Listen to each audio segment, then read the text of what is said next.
Thanks everybody for joining us, and we're kind of excited just to share the time with everybody. We're still kind of getting our hands around this platform a little bit, so we appreciate everyone being a part of us figuring that out and just kind of being in conversation with us tonight. The first one was really focused on uncertainty and what can we do with it, and really focused on kind of what's going on with this uncertainty, and then also what opportunities arise in uncertainty. So we kind of talked through that the last time, and tonight we're really focusing on creating a new normal. And what does that mean? And I think it's somewhere, both of these conversations and our next one, the third one, have all kind of arisen out of what we're hearing out in the community, or what people are calling and talking to me and Barry about. And allowing that to develop content from there, understanding, meeting the needs of the community through just conversation, seeing what we can discover together and understand and know and learn. So tonight's format will be a little different than the last one if you were here. So we've broken this up. Rather than doing Q&A at the end and me and Barry dropping knowledge for 45 minutes and then everybody's mind blown and we're trying to get to questions. Instead, we're going to go through, one module at a time, kind of one question at a time. Barry will kind of walk us into it. I'll provide some kind of business context to it, or at least maybe just my reaction. And then we'll open it up to see if anybody else has questions. So with that, we're really looking for you guys to be engaged and share with us your thoughts. And don't leave me hanging when it comes to question time. With that, I think that's all my intro housekeeping stuff, Barry. So welcome and thank you. I see a lot of great names, and some of you are on video, but it's always good to be in the community of this kind of thought. And we recognize in BDO Labs that probably any audience that comes to a conversation like this holds a lot of gift and knowledge within themselves. If you're here, it's because you already know something about this. Like attracts like. Together, I think we can deepen maybe what we're bringing by sharing it. And so I want to be a facilitator that hopefully unlocks the things that you've already begun to process and skills. And I don't just say that to be flattering, but I honestly think there's a greater intelligence among us. So we want to connect into that. Let me just frame in why I think uncertainty continues to be like on the top of our minds and the front of our news. It's so destabilizing to who we are as human beings, to be in a season undetermined by a specific length of time. And the main attribute of that season is uncertainty. Because what we do best, what we're known for as creatures, is developing habits and patterns. Matter of fact, that's how we make home. We get a sense of home, and that's a big, heavy word for all of us, whether we're in business or speaking about our personal lives. We find our groove. We find so much of where we want to belong by putting things in place. And when we know we can make patterns and we can put things in place that we care about or that we're looking for, that becomes a habitual sense of how we want to live. And on top of that whole animal kingdom, it's our ability to make patterns that we then begin to establish a sense of quality of life and well-being. So therefore, when you mess with our patterns, you're messing with us. That's why it goes so deep. And, sometimes our deeper work as leaders or entrepreneurs or team members is actually done in the season when we run into something that's destabilizing our patterns. And so we just want to acknowledge that space. In fact, that's kind of necessary space, because our patterns can become routines. We love that, as I've mentioned it. But if our routines aren't kept alive, then they can become ruts. And you know that feeling before. Now, I'm not suggesting that we need too much stimulant to disorder us too fast, but we're throttling through a time right now where everyone on this screen, your routine has been messed with. And we get it because we're pattern making, pattern thinking people.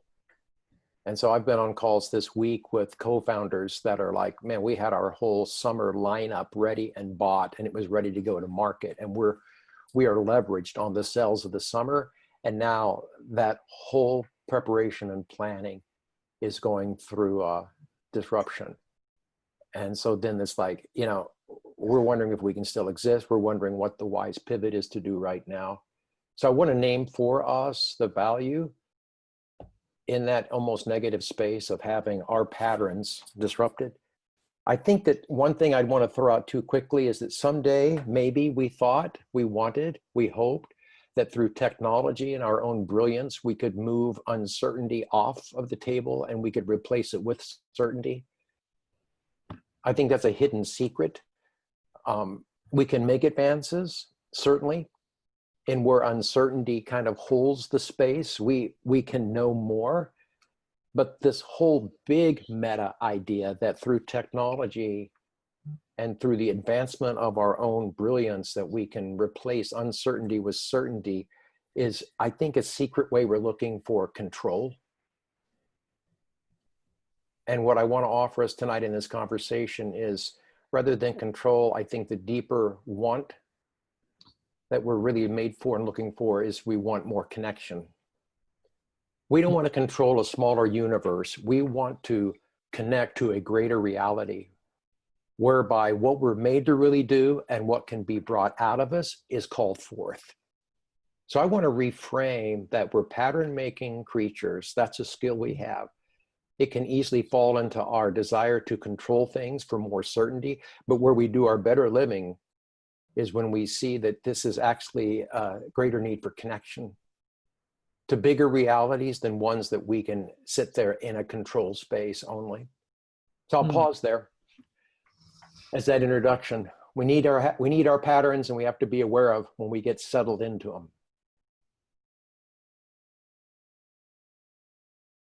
When we're creating habits, we're actually delegating stuff from our, can you hear me all right, Barry? Yep, I can hear you good. Okay. We're actually delegating tasks from our prefrontal cortex where we have to consciously think about it into our basal ganglia, right? Into like an area of our brain that kind of just puts it on autopilot. And that's why, like, you brush your teeth and you can be like thinking about other things. You're not thinking about like, what tooth am I brushing right now? And so in you saying that, like moving from like control to connection, it actually, and when I'm thinking about habit, that made me, McKinsey put out an article, I don't know, a couple of weeks ago that was talking about moving from systems of command and control into these kind of more dynamic systems. And that's how you kind of move as a business through chaos. And so it's similar, like kind of what we're seeing in our own lives, right? We're seeing that echoed out in business. And then the same way we're moving habits off of our kind of thinking forward mind, our prefrontal cortex, and delegating that into this like automated space. That's actually exactly what we do with process, right? Like, and so process in business really becomes the habit of business. And so the whole goal of process is to automate process as much as possible. The more systemized your business is, the more you can kind of automate that. And the view of that is that we get that controlled. But of course, things like what are happening right now throw, just as much as it's throwing off our individual habits, it's throwing business process completely out the window. Right. Well, and when your process is to automate something, that's a helpful way. And maybe you can scale what you're doing by greater automation, but you can also be prone to mindless. You're driving somewhere and don't even remember the route you took to get there. There's a way we download into our behavior to free up some more of what we want to put our mind on. But at times that's discombobulating for us. And I think it's in one of those times right now with our routines getting interrupted so much that either individuals or teams are looking for, well, what do we do now with this open space that disruption has come forward on? It's messing with our patterns. How do we create new patterns, new normals? And that's where we want the conversation to go. Totally. I But noticed. Go I ahead. noticed Sandy dropped in a question, and thank you, Sandy. And it's perfect timing, actually. She's saying people are struggling with connection during the lockdown. So can we share examples of ways people are achieving connection during the shelter in place mode? I was just talking about this with some of my friends last night, that like, you know, me and my friends have a culture of really hugging each other a lot, like big, deep, hearty hugs. And we're all recognizing like, man, so I'm locked down with my, you know, with my parents, and we're not hugging each other just to be safe, right? So there's like this total loss of physical connection. And so how are people achieving connection in spite of that right now? Exactly. Well, it's just taking team. It could be taking the professional relationships that we have through working together and teams, and it's asking a question of, in what other ways do we want to connect with each other besides the projects that we're working on? So there is a more funneled approach to, hey, I had my social group and I had my work group, and sometimes the work group would socialize. But now that we have more of a blended life where we're sitting on Zoom and we're not going to different parts of our lives, traveling into different rooms, but they're becoming more and more morphed. So teams now are starting to play together. Play space, we can find out more about the people we're working with in 1 hour of play than we can in 8 hours of being in a boardroom. I mean, there's a real advantage here for teams to begin to realize that it's not against the professional environment to learn new ways of connecting. So I'm just putting out the value to Sandy's question. But Sandy, did you have anything you wanted to say about it that you're experiencing or that's coming alive for you and how you're connecting? No, I think that, I think we're seeing a variety of things that people are doing, both, how we're connecting with friends and family. And I think the example that you mentioned on the team front, is interesting. We, at Runway, we do the, weekly Thursday, late afternoon sort of weekly happy hour online. And that has helped, but we also have 2 other weekly opportunities for check-in. The happy hour is not required. We also do every Wednesday morning we get together and have a half hour just for a coffee chat. And that, that half hour we had this morning was probably, it takes a while to get people to take time to do that. But, the level of engagement and learning about each other that we had today was, really powerful. And then I think, we do a team, in our version of our all hands, stand-up meeting on Monday mornings, which I think helps all of us get going for the week. And that's the only time every single week where, I see the faces of every person on our team. And I really crave, and I think they do too, we all crave seeing each other's faces. But I guess, even with some of these things, and if you, just even think on the need for connection, just with your friends and family and doing that, I'm just curious, I know what I'm experiencing and what's working better, not than others, but I'm wondering if there are other things out there that you're seeing or hearing people describe that you think are particularly effective or making a big impact. Because I still feel, even with these things that I'm experiencing, there's still that need for connection is powerful. While certainly I'm looking forward to beaches and parks opening up after all this is done and we going in at the right time, back into the office. I dread the fact that that's going to be with masks, right? Because yes, they'll physically be there, but we won't see their faces. You won't see people's expressions. And that's just going to be yet another sort of thing to overcome in terms of connection. So I just wanted to throw it out there just to learn from not only you and what you're hearing from other people, but maybe others on this webinar have other thoughts about that, because I think it's still really, really tough.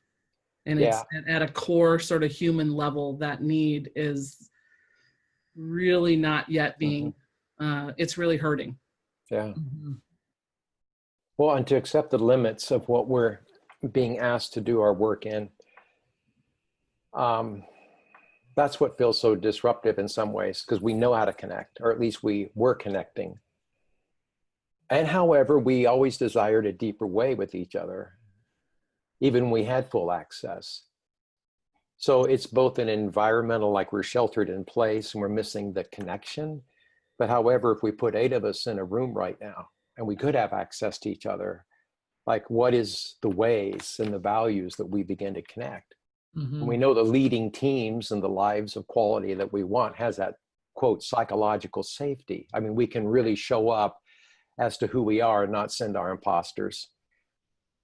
We can talk about our work, and we can also talk about ways that we're being challenged or disconnected from our work. And we're more authentic is what we're looking for. Is like, what are connections of authenticity that can now be part of the invitation to how so many of our patterns available to each other are getting interrupted. And that's just a choice we all get a chance to make. If we really want to show up for that conversation or not, we can still have that. And strong teams find ways to allow safe space so that people can come into that kind of connecting with one another. And it usually starts with, you know, what are we called to do for task or function? And then it allows the vulnerability of what is in our way of trying to get that done in workspace, but also in our own personal space. Like, what is it that I reveal of myself through my work that allows you to get to know me? And when we start to do that, we start to really form a much more connected team. And we're not losing control, we're actually gaining connection to do a greater work between ourselves and with ourselves.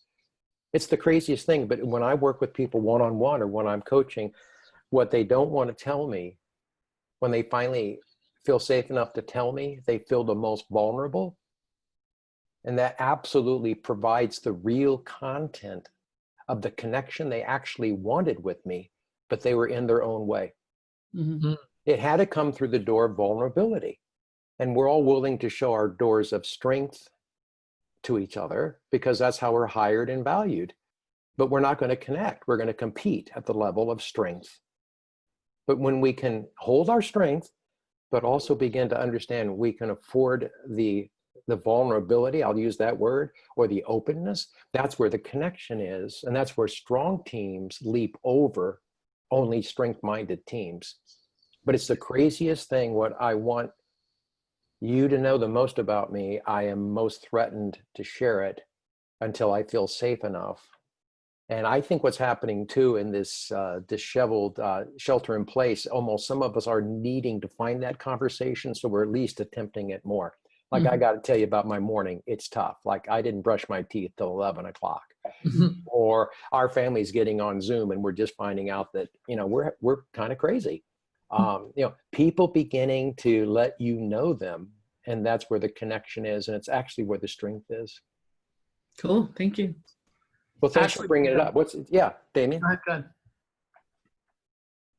I just saw Ashley made a point in the chat that I thought was really interesting, talking about moving from micro connections to macro connections. I don't know if Ashley, if you want to expand on that, or if you don't, that's okay too. But hi everybody. I mean, basically just kind of like, as everyone was sharing about like the disruption to kind of like personal relationships and the physical connection and things like that at the same time, it seems like perhaps there has been, or there's an opportunity for kind of the larger scale connectedness, especially thinking like, you know, this is a global pandemic, like everyone in the world is going through this together in some way. And there's like very few issues that have really like unified the globe in that sense. And just seeing like what's happening in that at that level is really interesting, because it seems like there's like more large scale connectedness, even though those personal and like micro connections are interrupted right now. Awesome. Yeah. Well, it's a good point. It actually had me thinking that there's a new breadth or a scale of an outward connection. We all can assume that everyone is unaffected and being affected. And so that's connecting us. Okay. And then what we're talking about earlier is in light of that, like, how do we deepen the connection that we have with each other? So it's broader. We all kind of know that your city's in lockdown, or we're all as a team not, but then taking advantage of that, if you will, to let that ask the question, okay, so how do we deepen that connection that we have with each other? And I think that's the invitation, that in uncertainty, we're saying that this order of your previous order, it feels like a thread. It could also be an invitation for you to take the next step as a team or in your own personal development, if we want to show up for it. So is that making sense? Does that compute? You have an order, you're a pattern creature. It's how you know normalcy. It's how you build habitat. And when that gets disordered, then we can either sense that's the threat, or we can see that's the portal, that's the invitation. I think chaos theory and disruption and innovation know and have brought the language most currently that we are not in control. We have some control, but we are not ultimately in control. So we've gotten new language under some of these theories, but we've got to push on and become communities that know how to embrace that space for true transformation. So we're getting disrupted, yes, and we're getting language that says maybe you're not angry, maybe you're grieving. Of course, you're a pattern creature. You've got to emotionally feel upheavaled right now. So we give you the language, and to be able to say, okay, yeah, no, that describes me. But then what do I do with it? I mean, how do we push on into the transformation that the disorder is bringing up for us? What's the new normal going to look like? And what will be the patterns, as we said earlier, of our connections to each other? What will be our rhythm of work? What are we going to be looking for that we want to have come out of this as some new routines? Pausing just to identify that disorder space is so, it's a gift to us. It can be largely in some ways if we've got eyes to see it. Okay, I'm going to go a little bit further. Should I? Yeah. All right, everybody still on board? Okay. One thing we don't want to do with this ordered space is we don't want to go back and apply order type skills to this new sense of disorder. Okay, so like, how do you mean that? Well, like Einstein would say, and you've read it probably before, you know, the level of consciousness that the problem was found on, it takes a deeper mind or deeper consciousness to solve that problem. We don't want to go back to modern type tools to be working in what now is often a postmodern type environment. So what I'm saying is, one thing to avoid is, let's not see this as an opportunity to go back and work the old order harder. Try to grab more control would be how that might sound. These are new problems in a big way, and they require some new resources for us. So I'll pause there. Thoughts? It reminds me of a conversation we've had in the past around the strength of an oak tree. And you know, control kind of represents like the strength of this oak tree. Oak trees are really strong, big, hardy trees. But then when the storm comes, their rigidity becomes their enemy, and they get knocked down. And then so, you know, this creates the opportunity to develop kind of the strength of the palm tree that allows you to kind of flex and move with the storm while still maintaining grounded to where you are. And so it's kind of, I don't know, you know, that's kind of what I'm hearing as you're talking, in that the order that we had was kind of had become rigid for us. right? If it was flexible order, then it would have flexed with the disorder. We wouldn't be feeling the discomfort of it right now. And so in this space, rather than just try to replace it with new rigid structures, it's actually an amazing opportunity to put into place structures that can flex and flow with the constantly changing times, right? Because you and I have talked a lot that this disruption is centered around a virus, but in reality, this is just the beginning of a time where change is constant and disruption is normal, right? Now, it's a good metaphor. Are there other metaphors out there, ways that you guys are kind of holding this space so we don't make the mistake of going back and playing the old game harder? Is that resonating? Are there other ways that you are holding that in your mind, or an image that you're working with? Jonathan. Kind of a few different thoughts, and part of it is that I'm in multiple conversations a day on how this is changing workflow forever. Like, this is going to change everything. Office space is no longer going to be the same. You're no longer going to have your full teams at your office all the time because those things are changing. So that kind of goes back to the oak tree, that we no longer can go back to the oak tree. It's just not possible with the health safety issues and liabilities. You go on and on. But the palm tree example is kind of nice because, you know what? The one thing that we can control in all of this is our response to all of this. And that's like how you're able to help others, how you're able to control your emotions, and the fact of, like, you know what, this sucks. I do not like being in my house alone for an endless periods of time. But what I can do is I can see how other people are doing, and I can talk with them, and you know what, we brainstorm on ways to make things more fun. We can Zoom together. We can, you know, have a happy hour or something where we're doing something fun where we're just kind of, you know, shooting shit, and excuse my French, but like that's kind of just like an easier way to put it. And that, you know, this is the new norm that we're rolling into. Things are just going to be different, but we can control how we respond to others and how we can respond within ourselves moving forward. Yeah, thanks, Jonathan. Yeah, great comment. Because we haven't lost our power, but we've lost our will for the old order, if in fact it can't be pulled forward to this newer reality. Like, we're being invited into a larger, I'm going to say, picture of the reality, whether we're moving from nation states to more of a global, or whether we're moving from an individual autonomous self to more of a team player.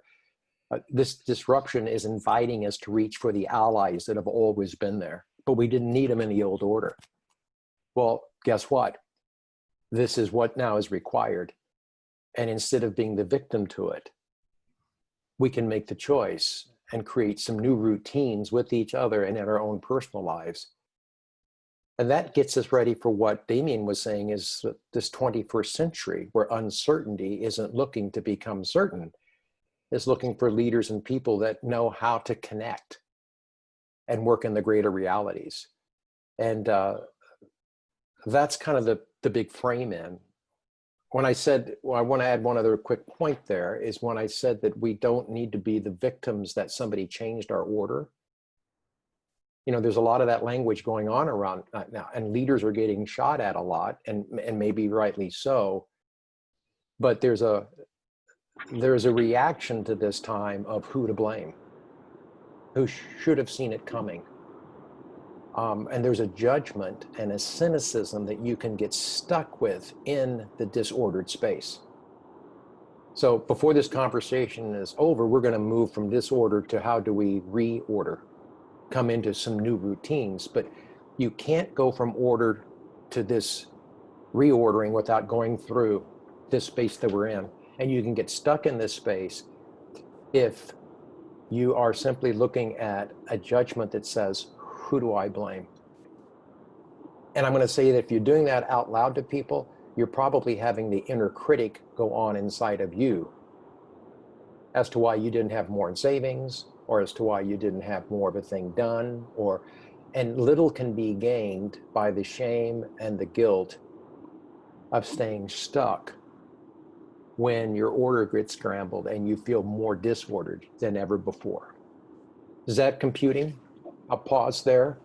You know, I think it does. Barry, maybe I'll add. Can you hear me okay, by the way? Yes, I can hear you. Yeah. So I think you're hitting on a great point, and I'll use a quote.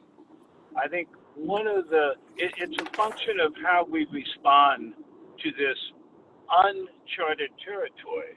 And I think there's really only, and I've heard this quote, so I'm not going to take credit for it, but there's three things that you can control.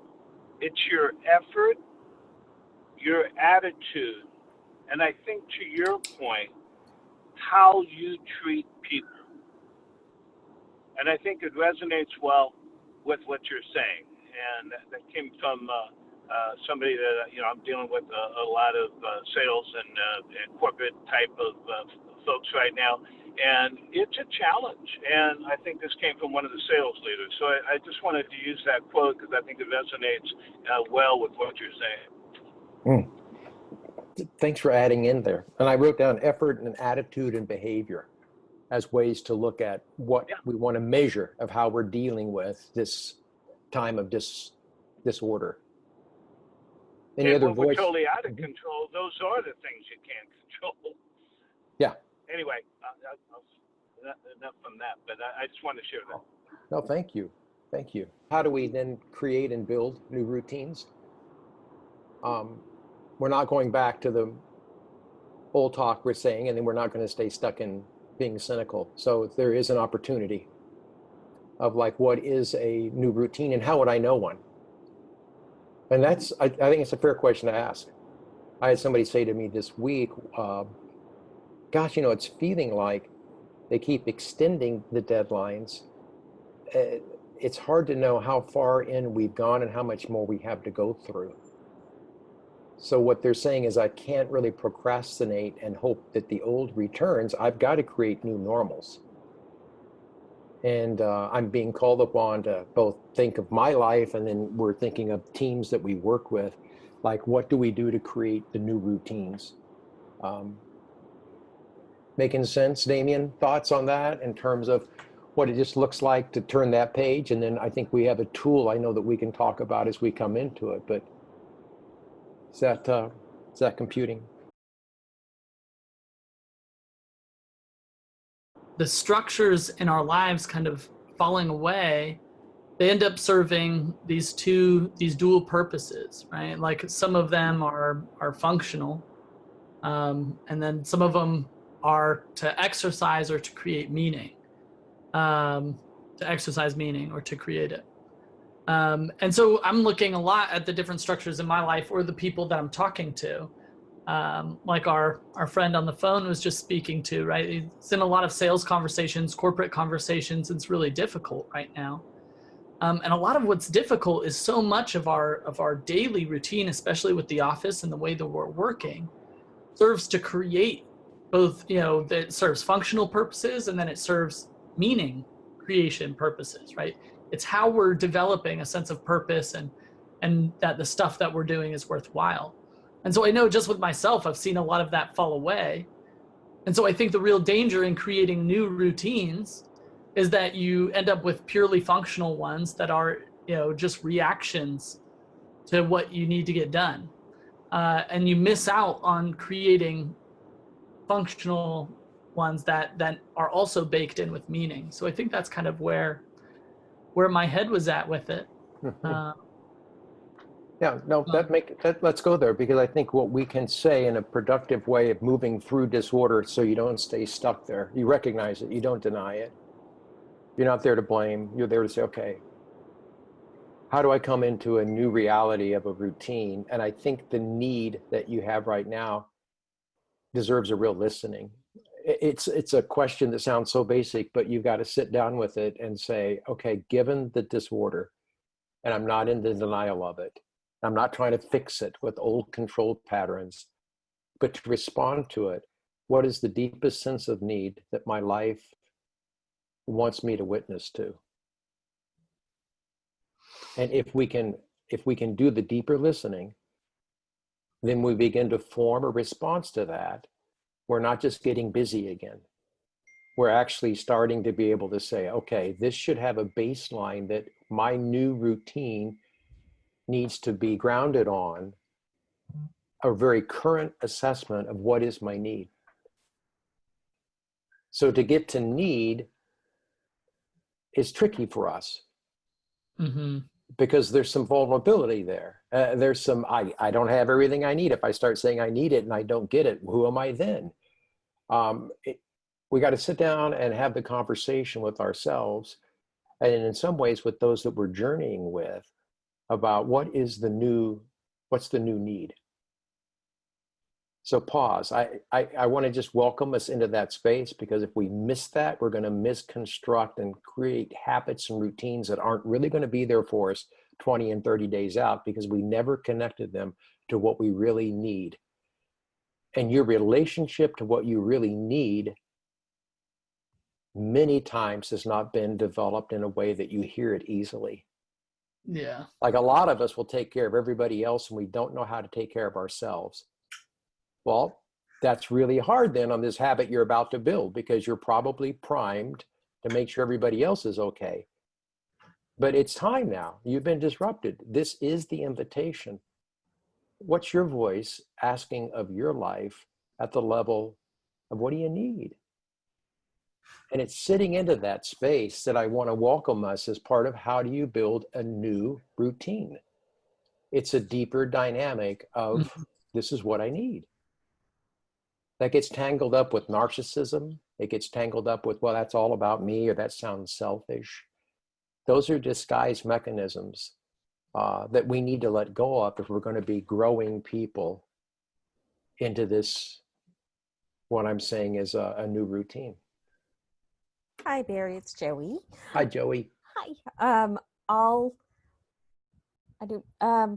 I'm trying to figure out the new routine. So I think I'm looking forward to the tools that you and Damien will provide, because so far I've gotten to waking up at the same time each day and having 30 minutes of just morning quiet with my coffee, and then kind of off to the races with work, which is a blessing.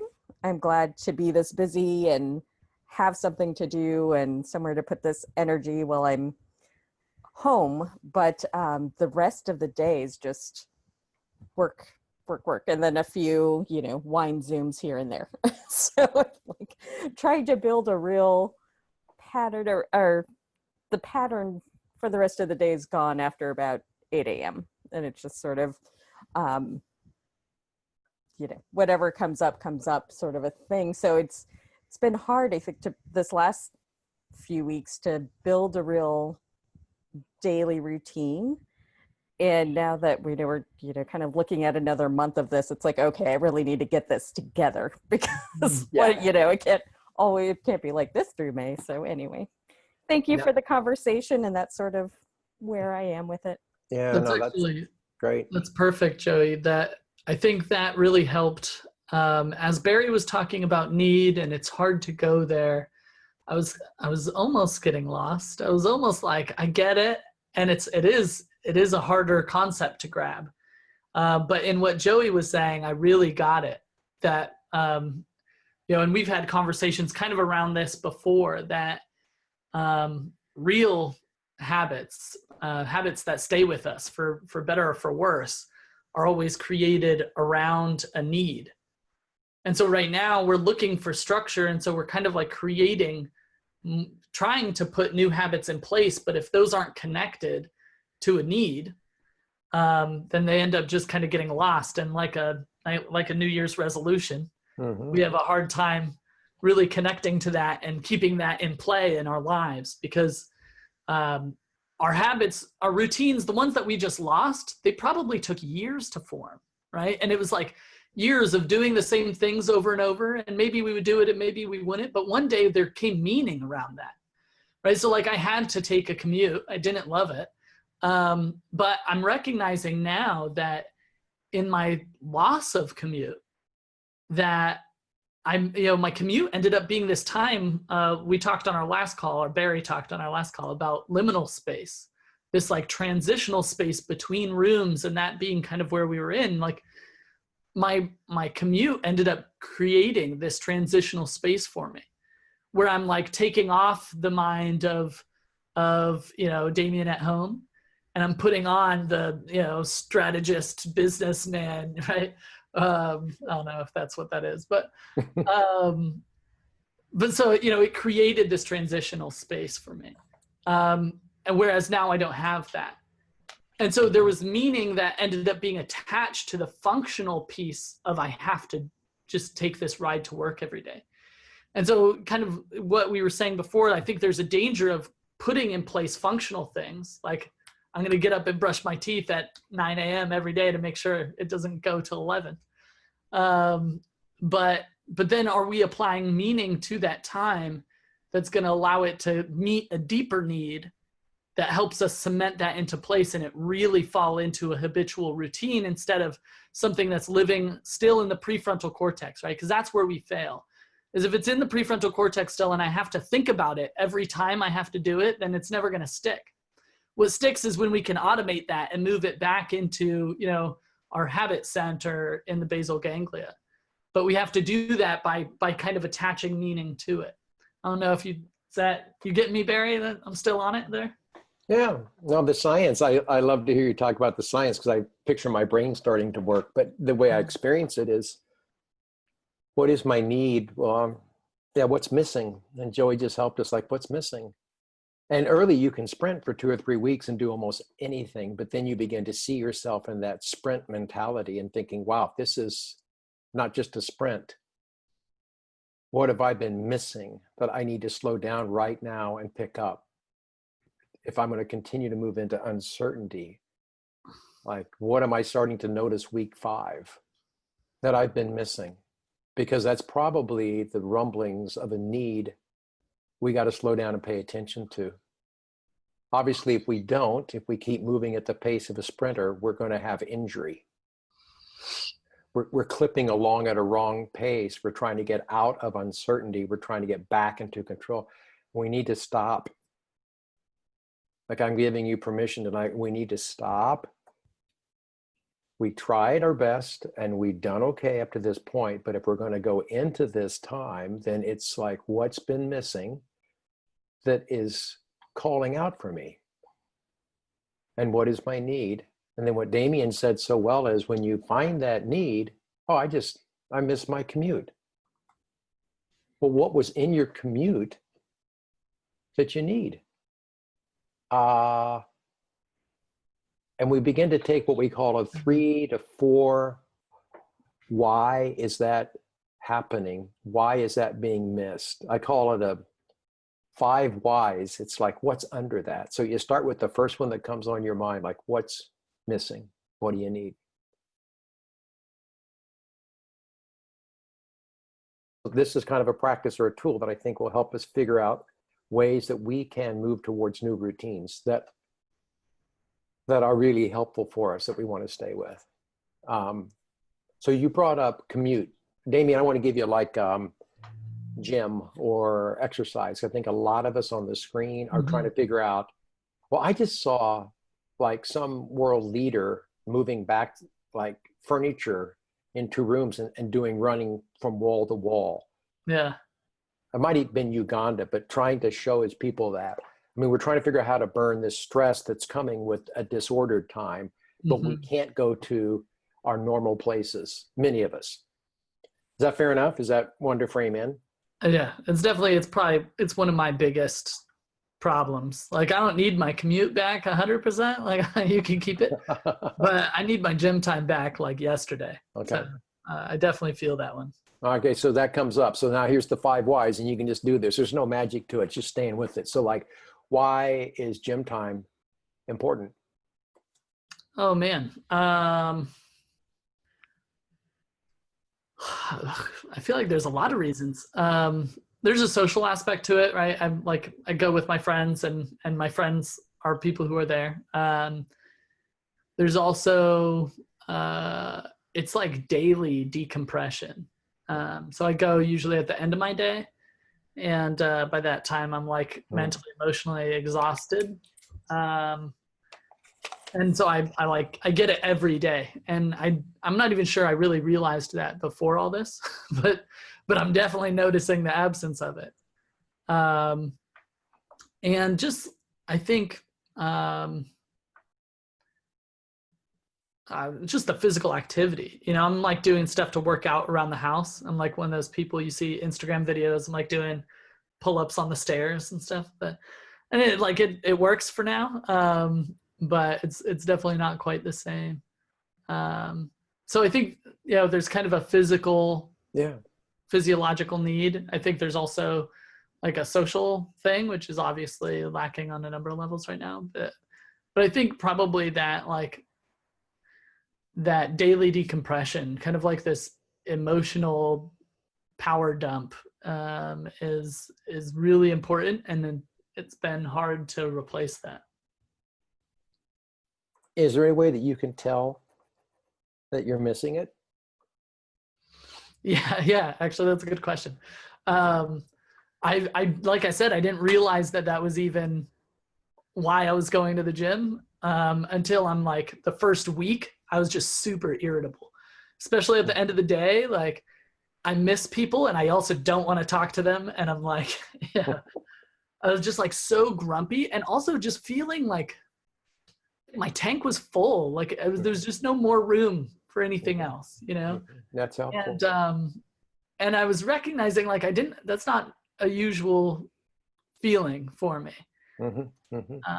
That's helpful, because what I'm drawing to, and we'll be brief here, but was your body knows this stuff.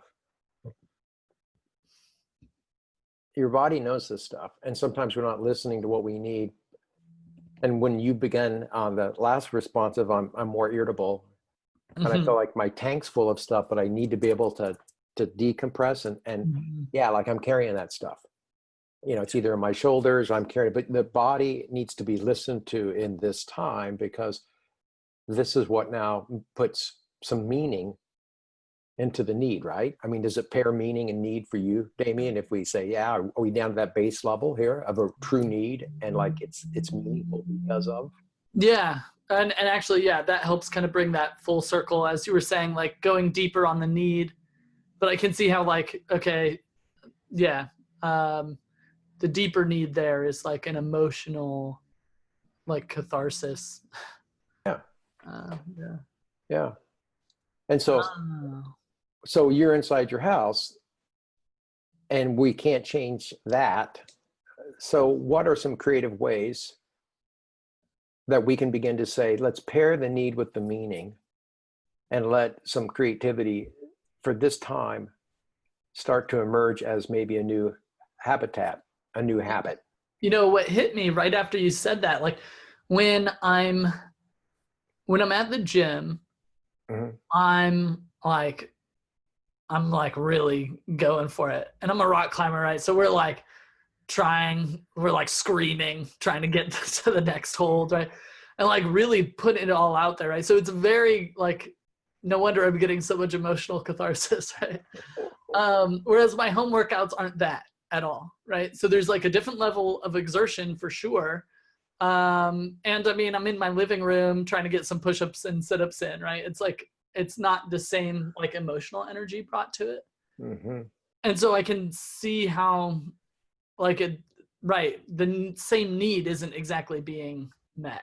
And so I'm not sure off the top of my head, but I can see how it might not even be working out at all, right? I might need to like go in the backyard and scream into a bush or something. I'm not sure. But I can tell like there's definitely a level of like just emotional. What I thought before was like, I need to go to the gym, and I'm totally powerless over the fact that I can't go there. I can see a little bit like it's not necessarily about the gym. Yeah. Well, the big picture here is that we get stuck if we try to get the same thing now done that you used to match that need with. So there's going to be a simple small step that we're going to start with, because it's been disordered. Yes. So emotionally, we got to grieve, or we're going to try to replace it and we can't, we're gonna get frustrated, and we're gonna punt. It would be that kind of a cycle. Yeah. So it's not going to be the same match, because that world has gotten disordered. What's a simple way that you can begin to engage this release of the emotions, this idea of some physical input in your current like setting? It's small. It's a step. Yeah. I think kind of the smallest step of that is maybe just this conversation, like understanding that. Mm-hmm.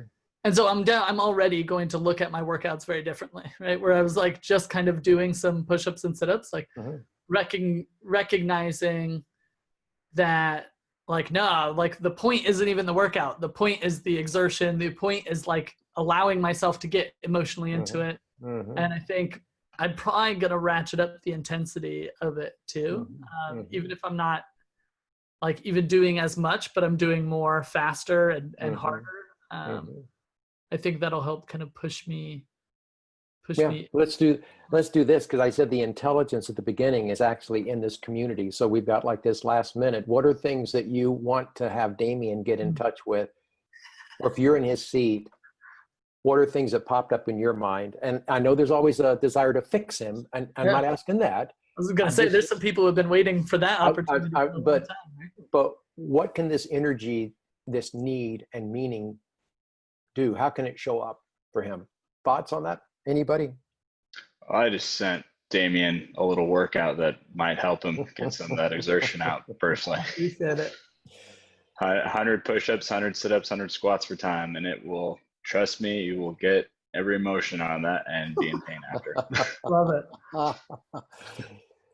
I thought of a time to research and to look back through the ways that we were doing it, and maybe this is a time too during the hiatus to say, okay, how can I get on and learn some new ways and just explore it, make it a time of also engaging it by research and by looking at different methods. Anybody else? Ways that we can come alive to some new routines and places we need it or that there's meaning? Alex Duran is like the routine king. He's like really big. He's done a bunch of research into this stuff. So he's awfully quiet, right?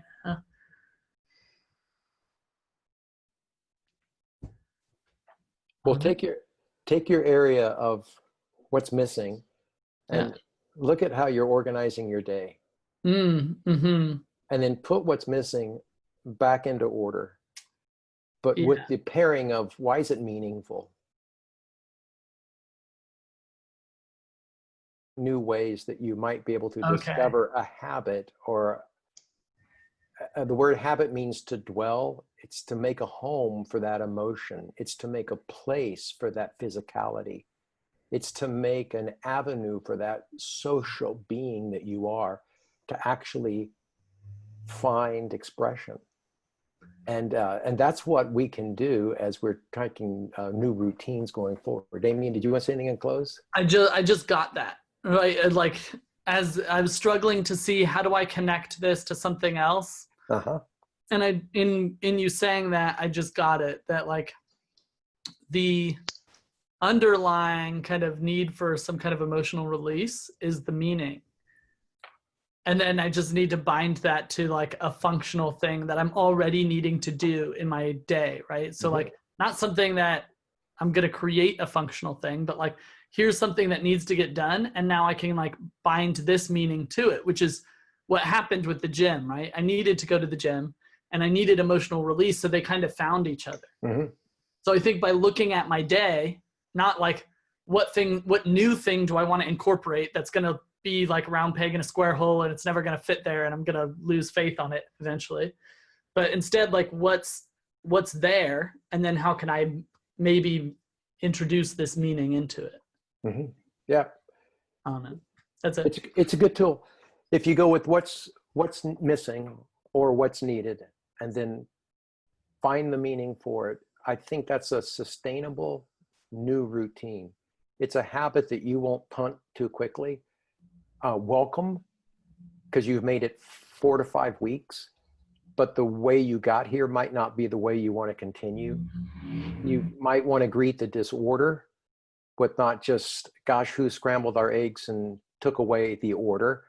but like, what invitation is this offering me for a conversation about how I'm organizing my life, or how we as a team are organizing ourselves?